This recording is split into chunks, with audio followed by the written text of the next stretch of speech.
I will start out with a big question. If you want to share one of the most difficult part that you had to convince a political party, It becomes very tough for people like us. how important is data? You can't in your mind keep what 1 million people are saying, but data can present you a visual way in which to get a summary out of it. How is political consultancy evolved since 2014? It's a very reception to industry, man. Goodness of business spaces. So a lot of people, including you, want to know, was it in reality that she messed up the name? Tell me something. You think Donald Trump faked an assassination attempt? How crucial of a role does social media have? 2014 was the election of Facebook. 2019 was the election of WhatsApp. And 2024 was the election of YouTube. When you approach a political campaign, you set specific campaigns for specific cause. They sound a little controversial. How was the campaign group during the whole Sandeshkhali Incident? Let me tell you one very interesting fact about Sandesh.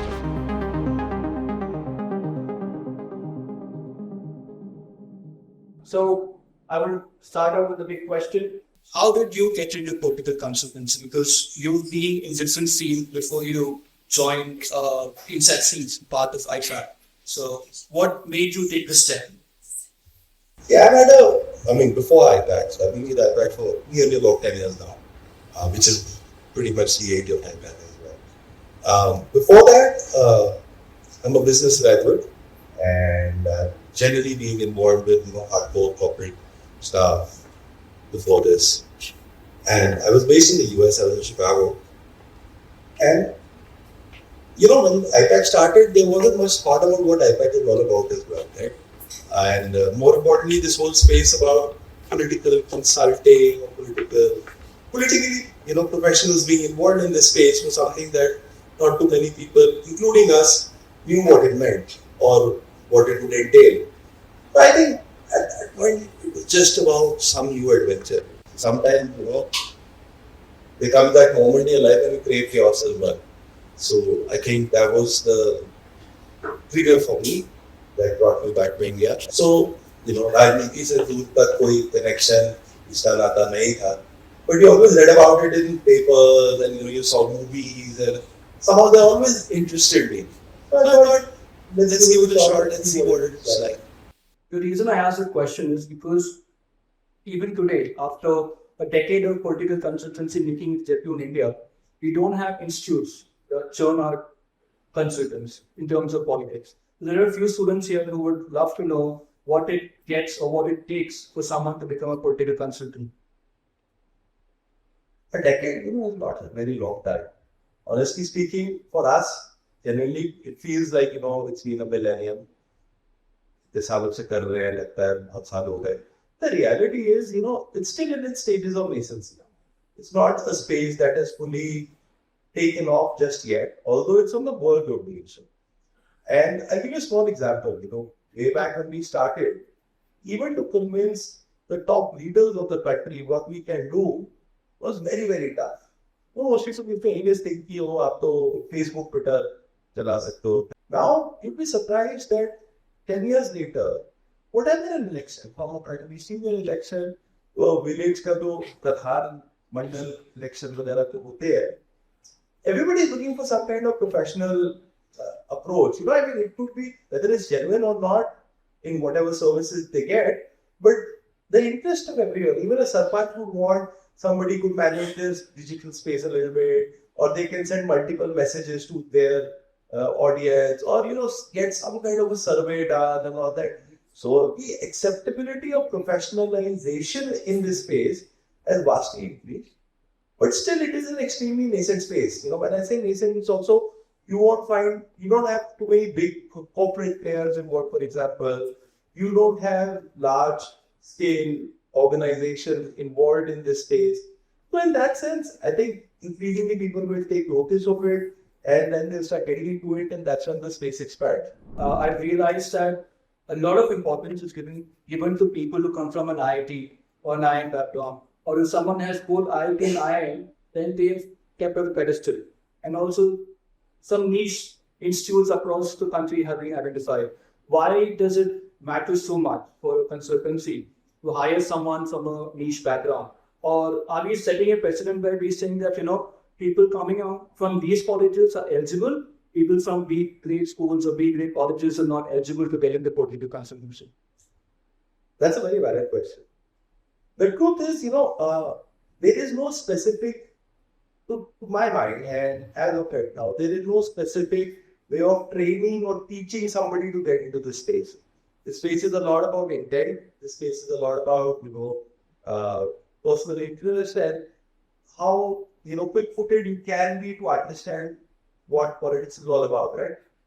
Our belief generally is that, when we invite people from premier institutions to be part of our system is, they had a slightly stronger, more rigorous induction into a certain space, right? That helps condition their way of thinking. And we tend to believe that, that in general is a little faster than anybody else.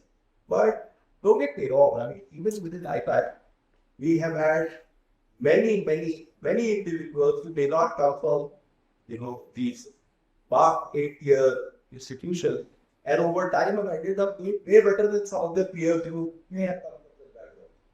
But that is not to say that, the idea is not to, put a brand to it.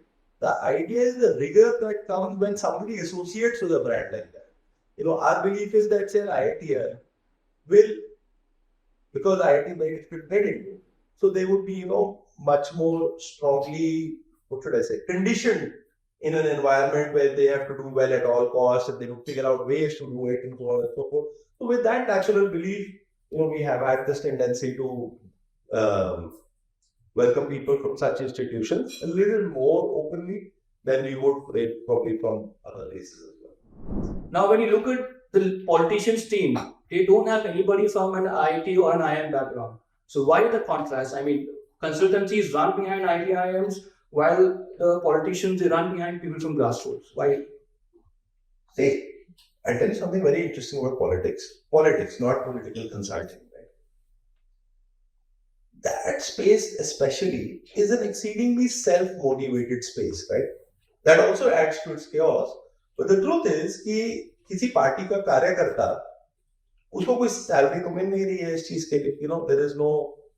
There is no defined system of doing things. Everybody from a cadre, party worker to a top leader, everybody is in it because of their own personal motivations or whatever sort, right?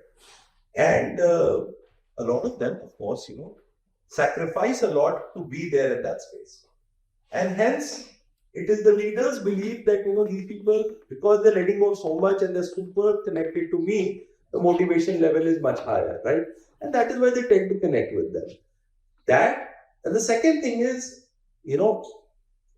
for any leader, it's very, very important to understand what's happening at the grassroots. So if they have people around them who have an ear to the grassroots, that's critical for them as well.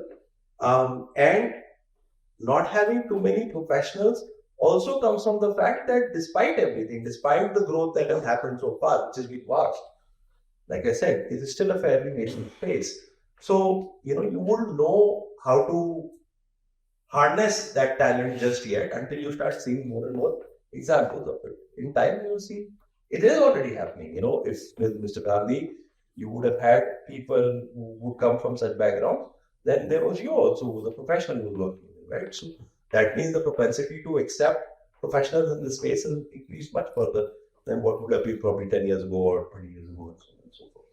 Interesting, you brought out the fact that the political parties are trying to accept professionals, but even during the Telangana elections when we were campaigning, I found it very difficult to make party workers or कार्यकर्ताs understand that, boss, we're here to help you. We're not here to take your credit away and then tell that, we've won the elections, not you guys. So how difficult is it for you as an organization to ensure that there is no miscommunication between the organization and the political party and their party cadres? See, the biggest challenge in my professional life is I'm 39 years old. And most of the time when I sit across leaders of any level, their political experience is about 39 years old, right? And most of them belong to regions that I'm not from. So for example, if I'm sitting with Ms. Mamata Banerjee, she's had decades of experience in Bengal and I'm not a Bengali, right? So the challenge is how do you bring in value in that very little time frame that you have wherein they will find merit in listening to you as well, right? And that's a tricky thing. It's a sweet spot. You have to figure it out. You take some time to experience it as well before it comes across. Otherwise, across rank and file. And it's not only about the top leaders, it's about across rank and file. A mandal president of any party will also have decades of experience and from that specific region. Now here comes somebody from outside telling that individual to do things this way and that way without, in some cases, proper context, or more importantly, in some cases with limited value, then that individual will take it at face, right? So that is where the challenge happens. At the same time, if you can crack this code well, then listen to you. They wholeheartedly will connect with you, they'll wholeheartedly work with you. I'll give you a classic example. There are two particular states where we've worked repeatedly. One is West Bengal now, and we also worked repeatedly in Andhra Pradesh. Because way back, we started working in Andhra Pradesh in 2017, and we were working with Mr. Jagannath Reddy, who became the Chief Minister in 2019. And then a few years later, we again started working with him and his party for the 2024 elections, right? Whatever resistance and challenge we would have had across the rank and file probably pre-2019 versus how we ended up working with them pre-2024, there will be a sea change. Because by then they would have also recognized that value, they would also be wanting to accept whatever we can help bring into the space and all, and learn a lot more. So it's mostly it's the fear of the unknown, it's the fear of, and also, I have always said this, politics is nothing but human emotion amplified to a different level. Insano ki kahani hai, right? So whatever you as an individual believe, politics just stands on it on a very vast level and scale. So that is what happens in that space as well. Like you mentioned that after the first election with both Mamata as well as Jagan, the trust in the organization grew. So there were not a lot of handicaps while you had to execute a campaign, be it on ground or online as well. So how do you do with the first time around? Like you work with DRK as well, you work with Captain as well, but they haven't come back yet so far to the organization. So how do you get over that hurdle? Saying you may make the people at the top understand they will be on board with you, but on ground they're like, I'm not going to do it. Like for example, when we were doing the Telangana elections, the TPCC was in full sync with what we were trying to do, but people on the ground were not. The district president, the party president, the mandal presidents were not. So how do you go over that? Like I said, the challenge is the same. Whether if it is Mr. Revant Reddy or Mr. any XYZ district president, end of the day, they're both human beings. If Mr. Reddy can recognize value into what you are saying, and you find a similar method and mechanism to try and create value with, say, the district president or somebody further down the chain, then it works. It's a challenge. There's no formula for it. It's not like I'll say you do these 5 things. It's just human psychology, how you deal with people. And that's what over time, the space gives you that experience, The interesting thing for professionals, particularly in political spaces, it's not just a job, it will give you tremendous life skills. You're dealing with human beings everywhere, all the time, and all kinds of people. And they bring in their own sets of challenges. So, how as an individual, you would deal with 5 different people 5 different ways, is how you professionally, work with them in this space. If you want to share one of the most difficult part that you had to convince a political party or a leader saying, this will work. If you can share some of them. I think it happens every day. It happens with people who trust you also. Because at the end of the day, it's very simple. I'm just going back and back on that thought process. But if you're with your parents or with your family, it's not like every day they will trust you implicitly on everything that you're saying. You'll have to find out ways to convince them, let's do this today. Or let's, work on this or invest in this and so on and so forth. So, you have people who know you bring value, who know they can trust you well and so on and so forth. Still, human beings at the end of the day. Every day you'll have to find ways to work out that challenge. You're asking me particularly, one of the interesting challenges in more recent times for us was, some of you who probably follow politics and all would know that 2021, May of 2021, this Mamata Banerjee scored a massive victory in West Bengal, right? And it happened at the altar of a lot of hype and a lot of. It was an extraordinary election in many ways for any Indian state, And तो जब इतनी बड़ी जीत हो जाती है, it becomes very tough for people like us. Because then the party believes कि गए, life is easy, अब तो हम सब जीतते रहेंगे.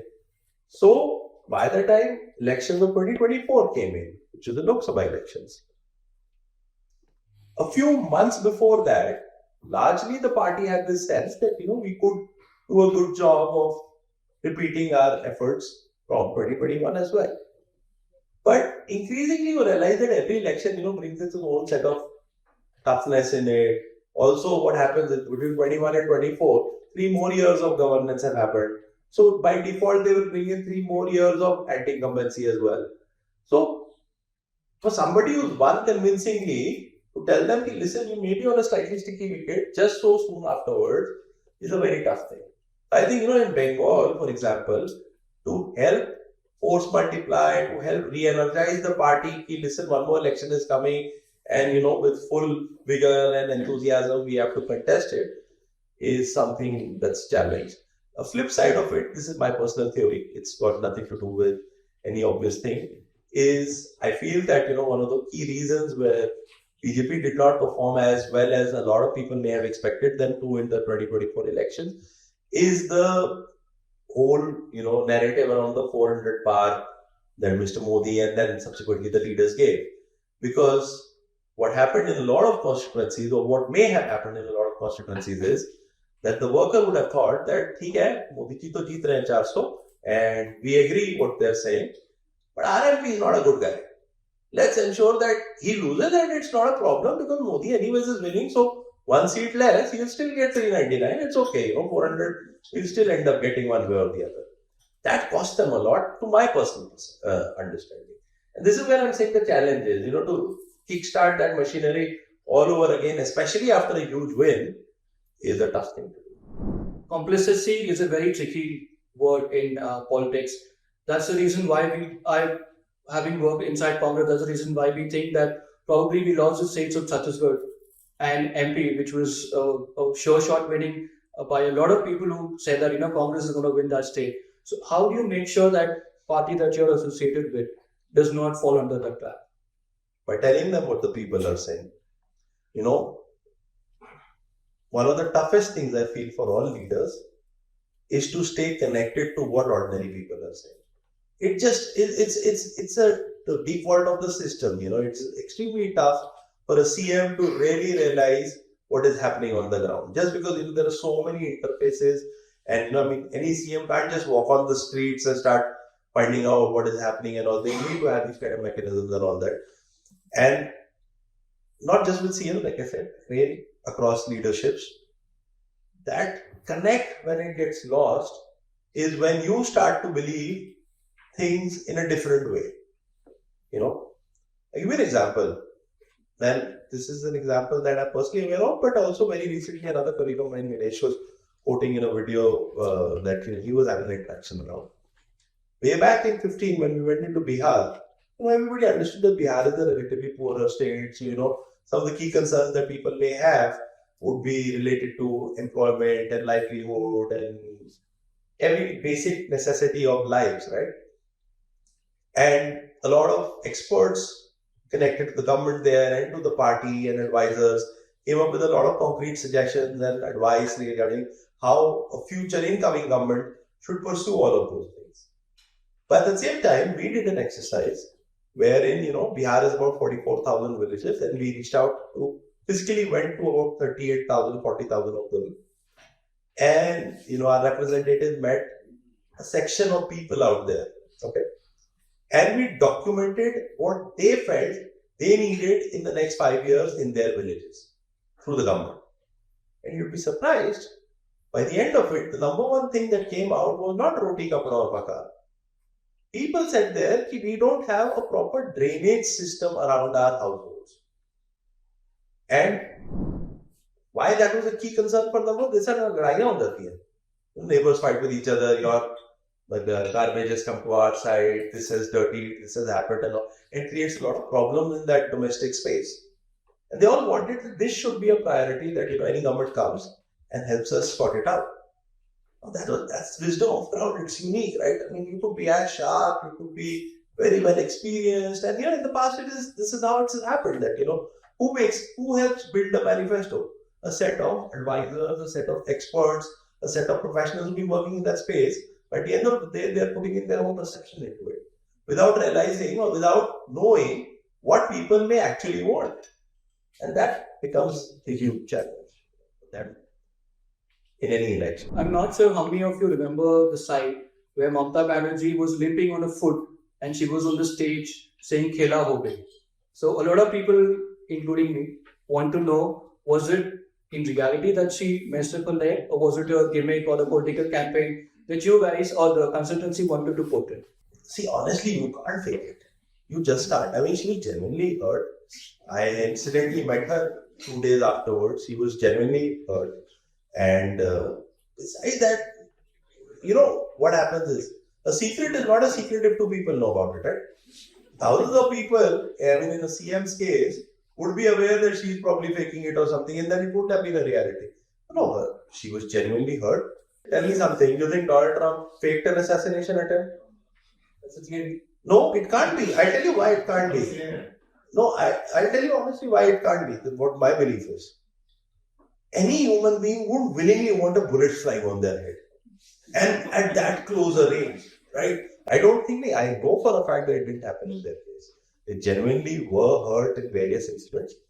And the incident with Didi that you're mentioning it actually happened in her home, and then she was quickly treated, and it wasn't something that even she mentioned during the election campaign, nor did it become a big factor. It was just on one singular instance, an incident that all of that happened, and it happened in her home, and then they quickly took her for a checkup and everything, and I think a day or 2 later she was back on her feet.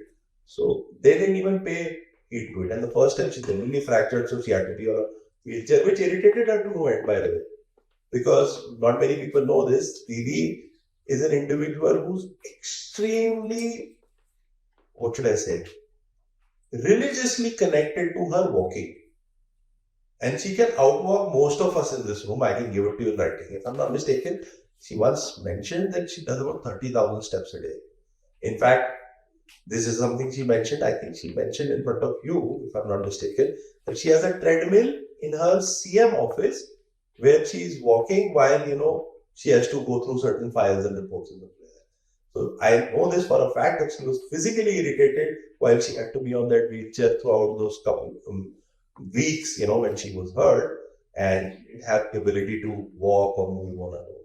How was the campaign room or the war room, as we call it, during the whole Sandeshkhali incident? Because reports are flying left, right, and center saying women were raped, and reports are coming out saying that Congress is behind it.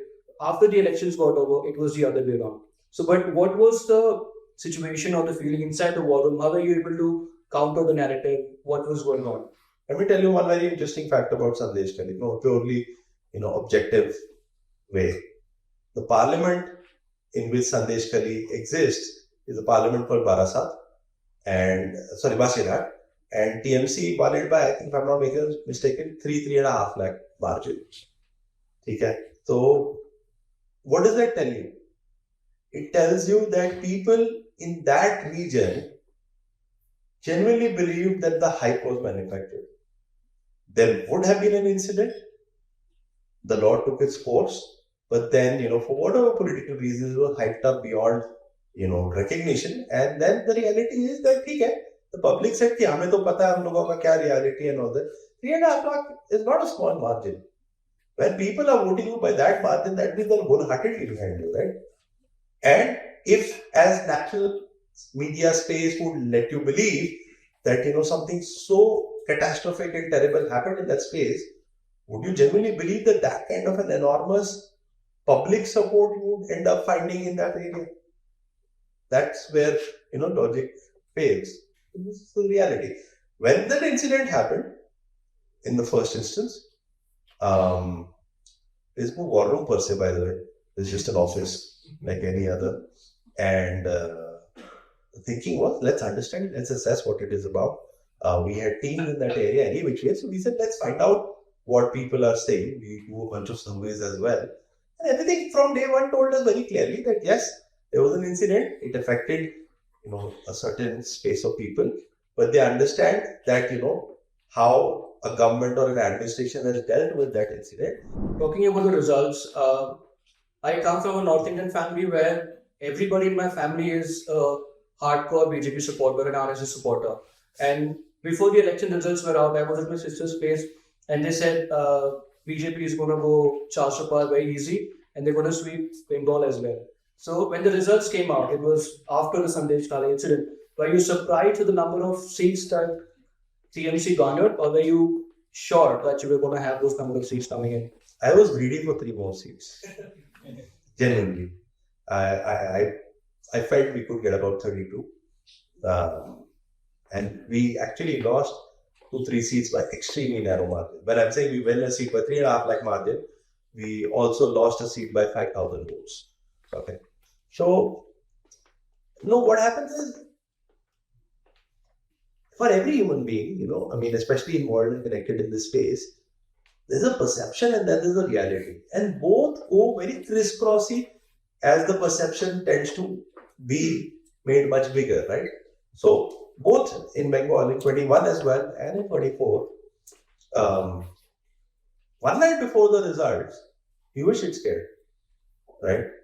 And that is not to say that we were underconfident about our work and everything. End of the day, you understand, election is a very unique thing. What is it, essentially? What you're trying to do is, if I'm sitting in this room, it's very unlikely that I'll be able to convince every single one of you to every thought of mine. Now, election goes one step further, where one thought of yours, you would like it conveyed to crores of people who should end up agreeing with you, and by that thought process, end up giving you an outcome that you would want to accept or is favorable to you, right? It doesn't work like that in the end. I mean, it's human mind.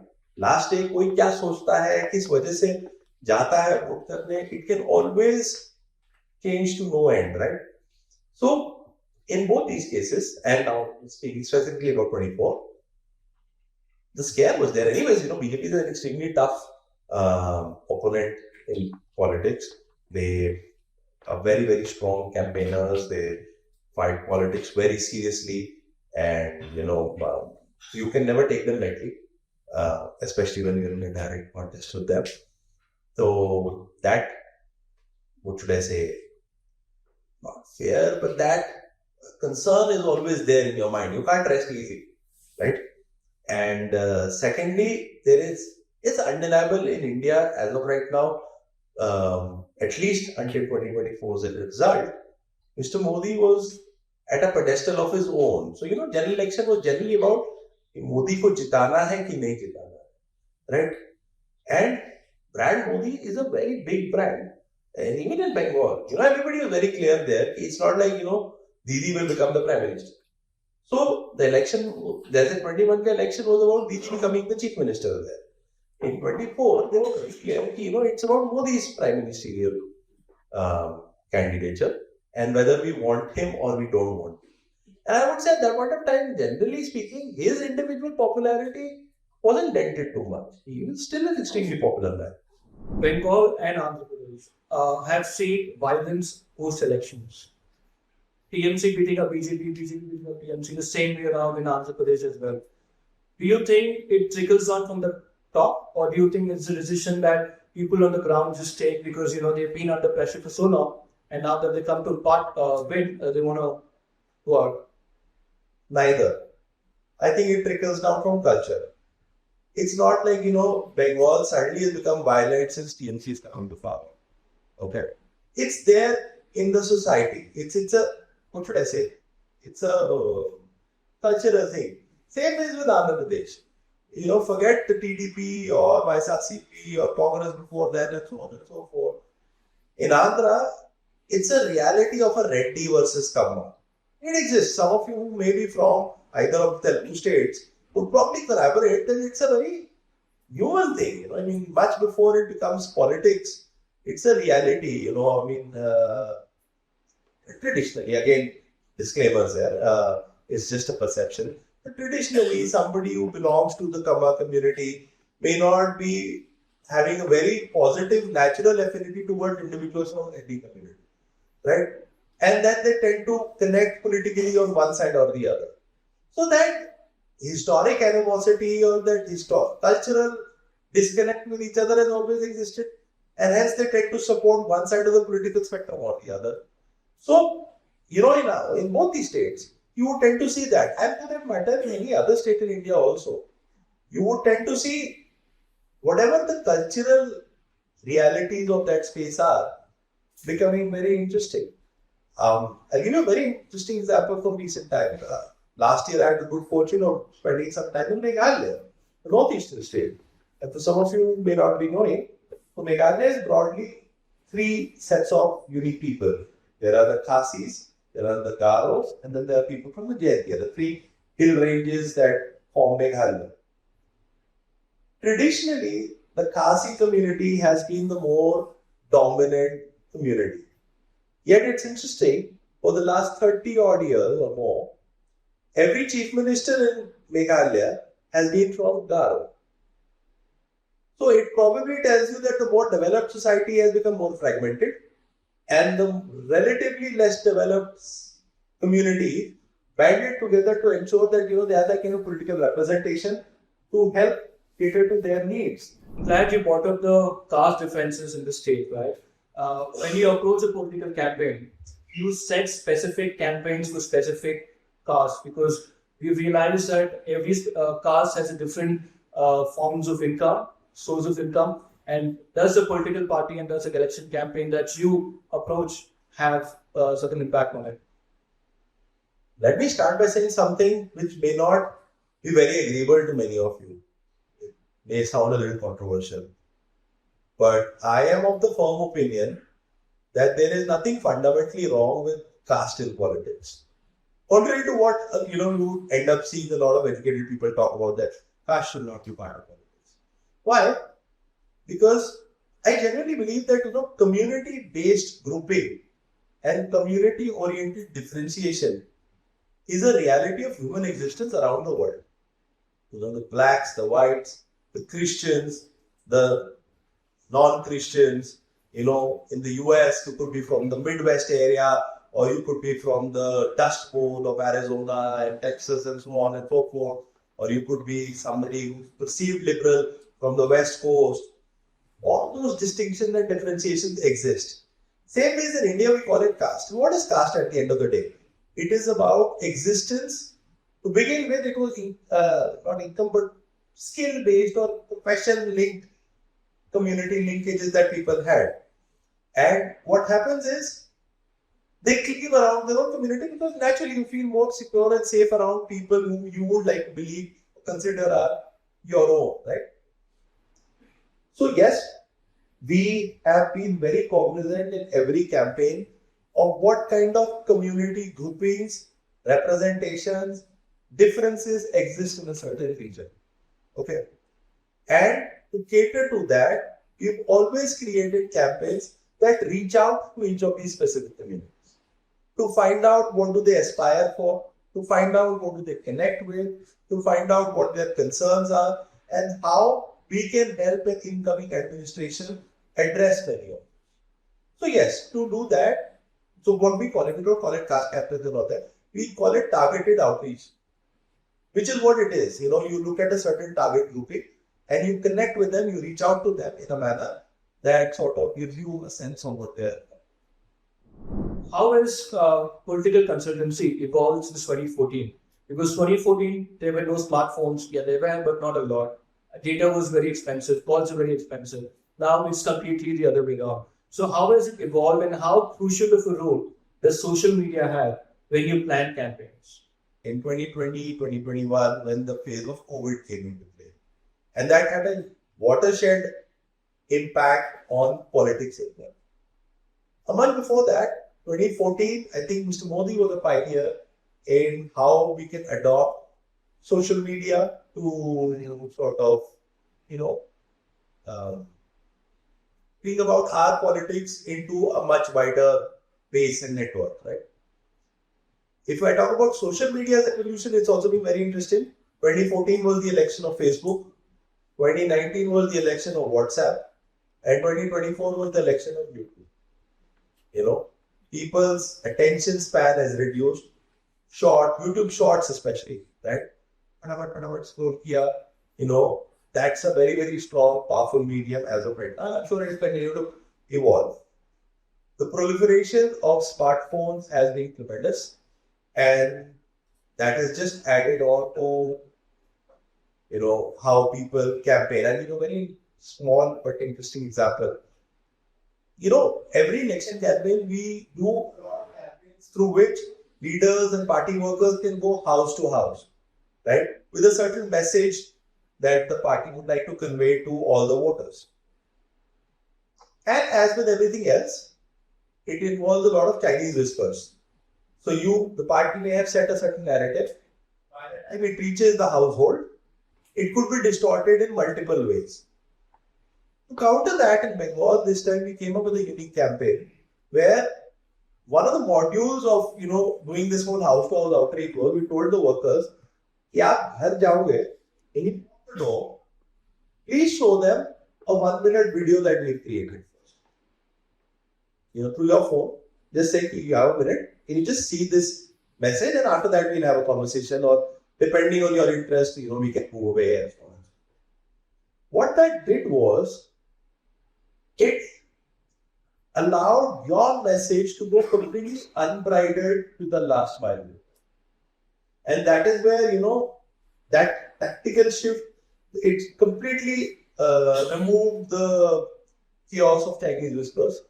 It completely reduced interpretation of a message until it reached the voter and allowed him or her to take whatever conscious choice or decision they wanted to take basis that message, right? So, if there had been no smartphone, that wouldn't have been possible. You can't physically take these things. And this is how evolution in society has increased. You know, nowadays you see a lot of video vans being used in campaigns. Not too many of you would realize, but video van as a campaign, mass campaign movement actually started in 2014 when our erstwhile peers, CAG, Citizen for Autonomous Governance, was working with Mr. Modi. And it started in the state of UP, where 400 such audio-visual enabled vehicles were sent across every assembly constituency. Why? Because wherever TV was, Modi had reached. But you would find so many villages which were dark, so-called. When you mean dark, is that they did not have access to that much technology. They did not have access to that much TV. So they didn't really know who Modi was and, you know, so on and so forth. At that time, to introduce the whole concept of a video van was truly novel. Now, you know, you take it as a default. Every party does it as a default, which is good because it's still naturalized adoption. Okay, my leader physically can't go to 1 million places, but let the leader travel in a way that the flavor is not lost in translation. That is what technology is. Well, it's moved on from creators to videos now. So, do you think the cheaper data and the availability of smartphone has put the cycle towards that end? Absolutely, no question. Now, if you want to look at political digital campaigns, of course, there are a lot of saying that bots are involved in terms of garnering likes or retweets and etc. etc. How have you, as a consultancy, exploited that idea, or do you think a political party is still doing it, and how is the way forward for bots? They may be there, but I genuinely don't know. I tell you why, because it's very difficult to say whether it's there or not. You know, so to say it's a perception thing. But, you know, social media does not work like that. You will not get likes on a video just because it has 1 million likes. You will get a single like on that video if somebody likes the video. Somebody likes the content in it, right? So ultimately, the thing that I have always been baffled with is that there is no track size behind what goes viral. I often ask our digital teams, "Yaar, viral kaise hota hai?" And there is no track size behind it. Because again, क्या पसंद आता है क्या नहीं पसंद आता है किसी को नहीं पता. So what is the point of creating any post and saying 20 million people have liked it, and then one individual say, "Hey, mujhe maza nahi aaya." So content has and will always remain the king, and content bots can't create. Although for the first time, 2024 has been unique, where it's not happened in a mass way. For the first time, AI has started showing its, what should I say, presence. So, A lot of political campaigns happens across the country and the world as well. Some political parties or leaders tend to go below the belt in terms of attacking their opponents, and which it was very prevalent during the West Bengal election, to name a few. So do you think as a practice that should be followed, or as a consultancy to stay away from taking the decisions? Where do you draw the line on that? as an individual, I genuinely believe that there should be a degree of human decency. But having said that, many of you who probably may be familiar with things in the US, when I first started living in the US, one thing I found super surprising was I was watching an ad of a popular brand. I don't remember which. Maybe either it was a cola brand or I think it was a detergent, a washing brand. And that ad was super focused on, by name, trying to diss out its opponents. Saying the X brand is so bad and Y brand is really bad. So I was very surprised because in India it's all done very subtly. You can't outrightly name and call out an opponent brand. But they do it out there. They do it very normally, and in their society it's very normalized. And then I subsequently saw so many such instances there to know it is actually a normal practice in the US.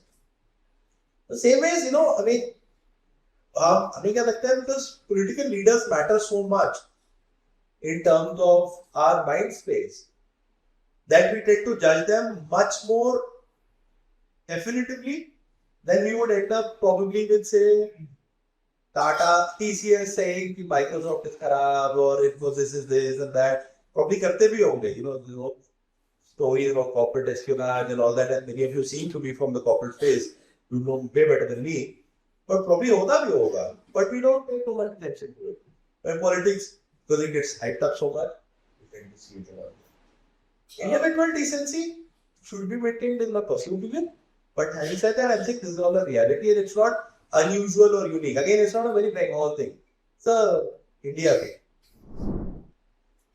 2014 did not see a lot of journalists working for a political party. But now that's become a norm. We have a few journalists across the room. I'm not going to say A journalists or B journalists working for this party or that. But how important is it for a political party to have a journalist on board, either by by paying them or by giving them followers or giving them different favors? How important or how crucial is it? Are you really sure there were not people connected from the journalism fraternity or before that? Not this level. Now it's become very evident because a lot of media houses again tend to take a side, either here or there. There's no in between.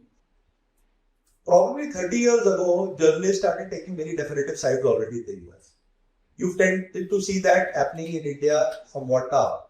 Maybe it's an evolution of democracy. The American democracy is a slightly much older democracy than India. So probably they've evolved to accept that as a normal. We've only started seeing it now. That's why it seems abnormal in the first instance. Probably it ends up getting normalized. That being said, I genuinely believe that people were connected way back then as well. It is just that, what has happened is nowadays opinion has become so sharp is when, these things start to seem more pronounced. Binaries have started existing. And it's not just to do with politics and it's not just to do with India. It's everywhere. Right? So, you would end up seeing these things more pronounced now.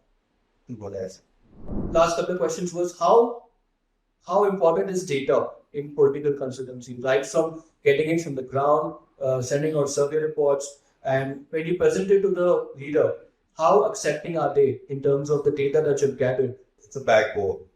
Why? Because what is data at the end of the day? Data is just capturing individual thoughts. It's presenting to you in a very nice manner, right? You can't in your mind keep what 1 million people are saying. But data can present you a visual way in which to get a summary out of it, right? So for us, I don't know about political consultancy as a whole, but I can tell you for IPAC, it is an extremely important part of how we function. And when it comes to leaders, again, if the data presents logic, they will accept it. If the data defies logic, they will question. Last question from my side would be exit polls. Exit polls have started now to turn into a false polls, and I think it's because of the last election results how they were predicted. So, how much of it does it influence a consultancy? Once you've done all the hard work and then you see, these were our numbers that we wanted to achieve, but now this organization is giving me this number, that is giving me this number.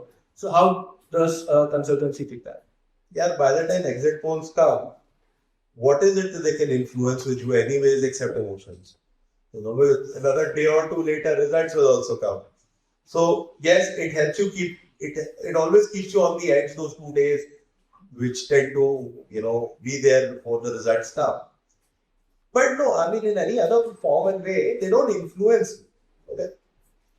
And I don't agree with the whole false poll narrative also.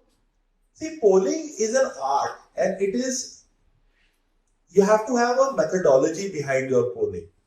Now, because exit polls are a very sensational form of news, a lot of people may be sticking to methodologies which cannot give you a very correct outcome. And hence, right? But reality, first of all, they're not saying anything. It's a very interesting 2 days. People like me, it keeps you jumpy up and down. But for others who genuinely are interested in the political space, it's just fun chit chat and conversation material, right? But and the fact that they get it wrong or they get it right, I think is largely connected to their methodology. I don't necessarily agree that every exit poll gets it wrong. Because पहली बात एक और मैं बता दूं. Surveys are only important to give you trends. You cannot take a survey at face value ki bhai survey say 121 seats, so 121 seats. It will give you a trend that in a constituency of say 150 seats, if somebody is getting 120, the likelihood of them winning is much higher. That's about it. I don't think any survey, whether it's an opinion poll or an exit poll, should ever be taken on face value as far as the numbers are concerned. Because they can't tell you. Why? Because every result is an outcome of thought processes of millions and millions of people. Some you may be aware of, some may not tell you, and some may deliberately want to mislead you also. Especially happens to parties in power, that people who vote against them may not want to be so vocal about it while they know that the party is in power. They can tell you, हमने आपको vote दिया है. Whereas secretly, and that's the beauty of democracy, that behind the ballot, you genuinely don't know who voted who. So that is where exit polls problem. Last question. When a political consultancy prepares their agenda and presents to the leaders saying, these are your MPs, these are your MLAs who perform, and these are the ones who are supposed to change. And when that does not happen, when despite proposing a name, the other candidate gets it, be it a parachute candidate, or he's favored by the president of the state or by the party, what is the outcome of it? Again, I'm not going to talk about the space as large. I'm going to tell you about IPAC. IPAC's always been interested in having a voice at the table. IPAC has never insisted that ours should be the only voice on the table. We have a certain opinion. We have a certain way of reaching to that opinion. We will present it to you, but we will not have the arrogance or hubris to say that, listen, only we know what's right. In a lot of times, what happens is with leaders themselves also, they have other unique ways of also assessing. Like I said, again, with leaders, they have 30 years, 40 years of experience. काफी सारा तो चेहरा देख के बता देते कि भाई किस साइड को रुक जा रहा है, आप कराते रहो सर्वे जितने मर्जी. It has always happened with me. Top leaders will come back and tell me that after this rally, that rally, this is their sense. And more often than not, they tend to be right. And it's not like they have some internal depth and data. It is just experience. They will look at a certain audience. They will know whether it is for them or not them, and it doesn't matter whether they're routine cheering or not. Because they're also, making a better comparison with last time when they came here, how did a certain set of people deal and so on and so forth. Right? So, to answer your question, we should have a voice. We should be able to present and articulate our line of argument there. But then, and that's where, being professional works, that whatever then eventually the outcome or decision is, then you rally wholeheartedly behind it. Then you don't say, yaar, hamari nahi suni, to hame kuch isme, we don't want to pay attention or importance. Right. Now we'll open the floor to questions. Please raise your hand, the mic will be passed around. Are there any instances where you have denied an offer that political parties come and ask, okay, can you please guide us, can you please mentor us? But no, IPAC says that no, we are not interested. And just on the data part of it, data gathering is the most difficult part. And there are many instances when I am traveling across length and breadth of AP and Telangana, I observe that most of those data gatherers fudge the data. They fudge it. How do you ensure quality? Question. I'll answer your second question first. Over the years, we've realized the only way you can know accuracy of data is by triangulating information. So you don't only base all your assessment basis one sort of an input. You try and look at as many different sets of stakeholders. You try and gather information from as many different sets of individuals. Even if you're doing surveys, you will try and do multiple sets of surveys through multiple agencies so that, whatever interpretation comes, you take it as a whole and then you take a judgment. I started this conversation by saying it's a very recession-free industry. So, ऐसा होता नहीं है generally, मतलब parties, तो it's like this, ना? आदमी कितना भी कंजूस हो, बीमारी पे रोग जब बीमार होता है तब वो कंजूसी नहीं करता है, मतलब अपने लिए तो फिर best result, best outcome, best medical treatment they always tend to see, right? So what happens with parties also like that. We don't have the hubris to say we've turned down opportunities and so on and so forth. And what happens is that I'll tell you how the process works. Like I was joking, it's not form filling or something like that. It starts on a set of conversations. Some party is interested, we are interested in a certain region, we start looking into it, they'll start having informal conversations with us, so on and so forth and all that. If that mutual interest is high, at the end of it, how does it become formal is, at some point we will tell them why, we will pitch to them to say that, this is what the deck he was talking about, is we would want to convince them as to what our understanding of your problem statement is and how we can potentially tackle it. And if you're comfortable enough to accept that this could be a working relationship. When that mutually works is when we go ahead and do it. So that opportunity never comes when somebody says, come and work for us and we say, no, yaar, it can't happen. That really doesn't happen. It's more subtle, more gradual. Keeping aside the technological boom what happened like after 2000 or something, entry of political consultancies, what I believe is that have skewed the have actually pushed the real politics into social media wars, only showing the narrative of what party actually wants to show to the people. Do you think that political consultants entry into the real politics have actually damaged the real narrative, real issues?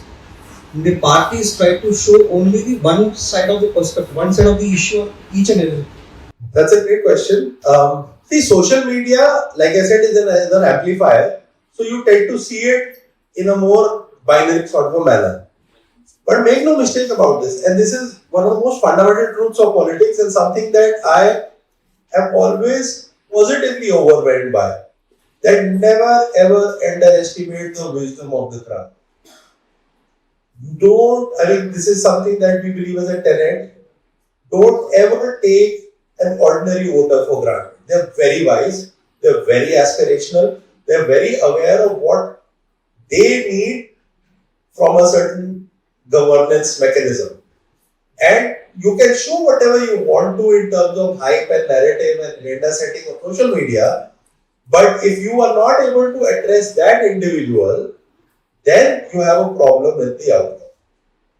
So, and to understand that individual is the oldest understanding of human civilisation कि आपको एक आदमी की समझ आनी चाहिए उनको क्या चाहिए क्या नहीं चाहिए क्या पसंद है क्या नहीं पसंद है एंड आप सोशल मीडिया वगैरह से एम्प्लीफाई कर सकते हो एक नैरेटिव दे सकते हो एक आइडिया दे सकते हो पर नीचे वो काम कर रहा है कि नहीं again one example that I give classic example is Sandeshkhali incident उसका इतना ट्रेमेंडस हाइप था सोशल मीडिया पे कि it should have by default impacted those people who are living in Sandeshkhali but it did because they were connected to what they believed in, what was valid for them and what wasn't, and so on and so forth. And on the basis of that belief system is when they ended. So, as an organization, we can never, not even once, take this whole, the voter, the individual for granted. They are the most important part of democracy, and they are what genuinely makes India's democracy truly brilliant because Amir ho, Garib ho, you're in the village, you're in the city, you all have one vote, and even the poorest individual is very aware and knows the equality of that vote. And that one day is very clear. A farmer is very clear. Even 5 years later, I have to go and I have to hold this government or this individual accountable to what they have done for 5 years. That is beautiful thought process, and it's there. So, I think social media and all can help amplify a message, but to think that elections will happen only on social media is not a very, very precise understanding of this space. Thank you so much, everybody, for joining us. I hope you had a great evening. Thank you so much.